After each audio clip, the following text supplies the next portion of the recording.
CBSE 10ാം class പരീക്ഷാഫലം പ്രഖ്യാപിച്ചു. 93.6% വിജയശതമാനം. തിരുവനന്തപുരത്ത് 99.97% വിജയം. വിവരങ്ങളുമായി ബൽറാം നെടുങ്ങാടി. ബൽറാം, മേഖലകളിൽ തിരുവനന്തപുരമാണെന്ന് തോന്നുന്നു ടോപ്പ്, അല്ലേ?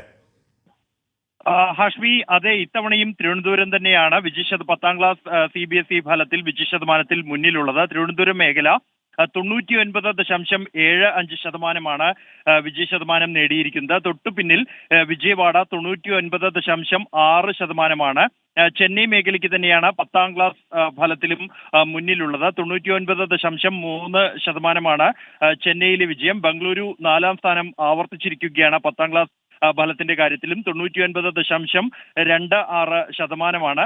ആദ്യ 4 സ്ഥാനങ്ങളിലും ദക്ഷിണേന്ത്യൻ മേഖലകൾ തന്നെയാണ്.